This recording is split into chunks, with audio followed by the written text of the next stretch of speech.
Good morning, Sentsville. Thank you for joining Channel 5 News Team for all your local news and information. Today, we'll be focusing on the problems that affect the citizens of China, from population, governance, economy, resource management, and technology. Every country faces problems with these on some level, but none are as apparent as that in China.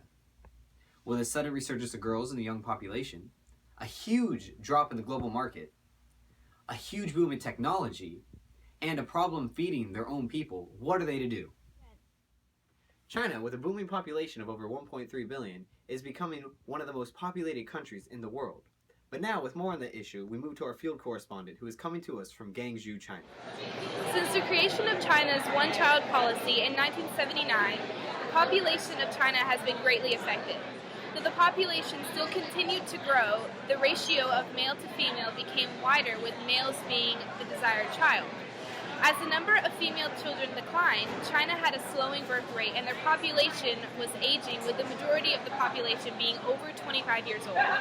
Starting with the last generation, couples in China became less concerned about whether their child was a boy or a girl, and the population difference between male and female started to close.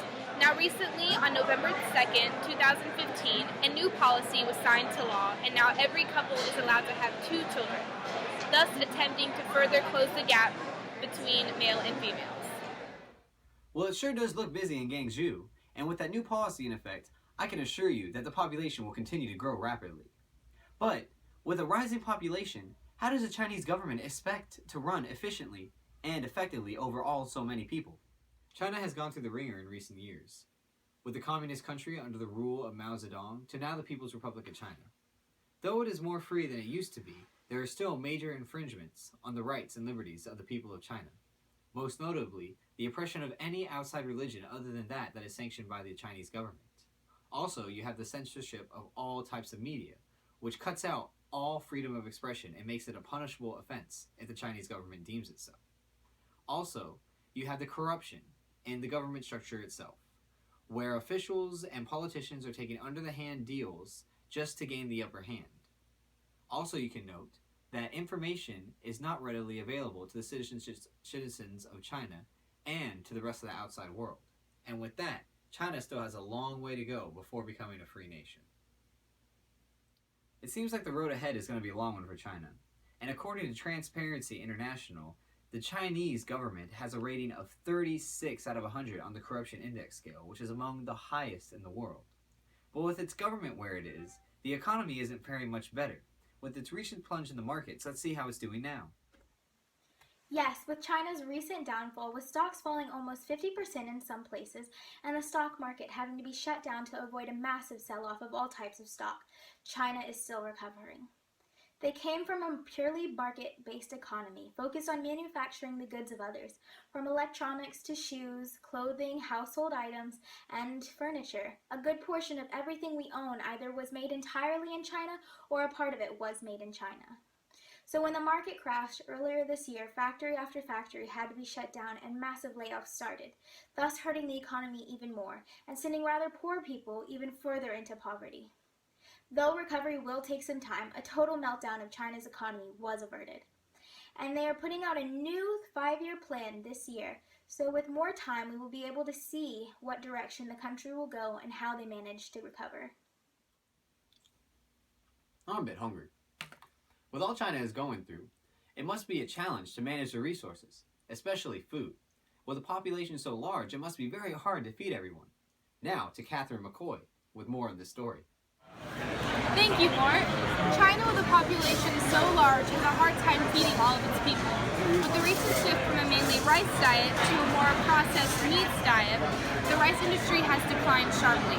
With millions of China's farm workers leaving the fields and flocking to big cities where factory work is abundant, the agricultural sector of China's economy has dropped along with it.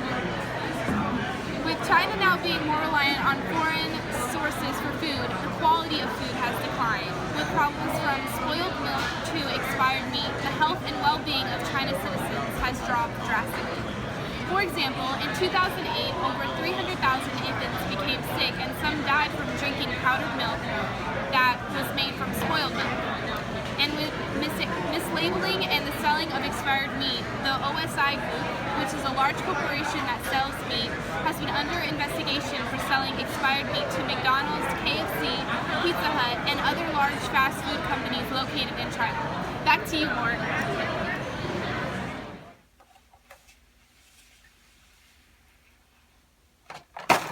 I'm not hungry anymore. That reminds me, we have another field reporter who has been patiently standing by.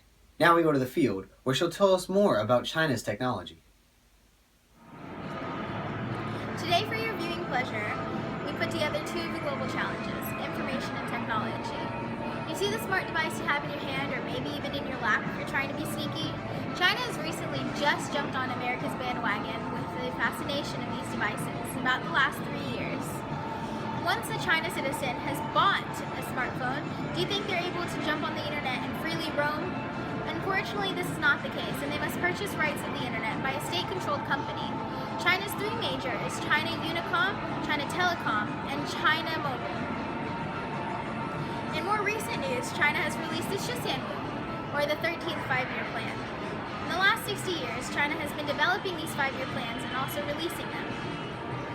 Although the video did not detail very much information about what China plans to do in the next 5 years, it did leave the Americans with a catchy new tune.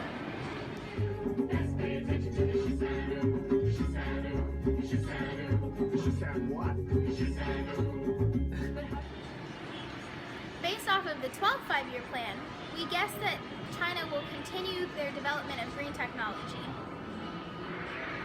In the 12th five-year plan, China's plan was to develop this green technology as well as release 20 million new jobs to manage, maintain, and advance the green technology. Hopefully, this will help our citizen, Yushi Liu, and the province of Jiangsu, China. Well, that will be our broadcast for tonight. Thank you for joining Channel 5 News Team for all your local news and information. You have a good night.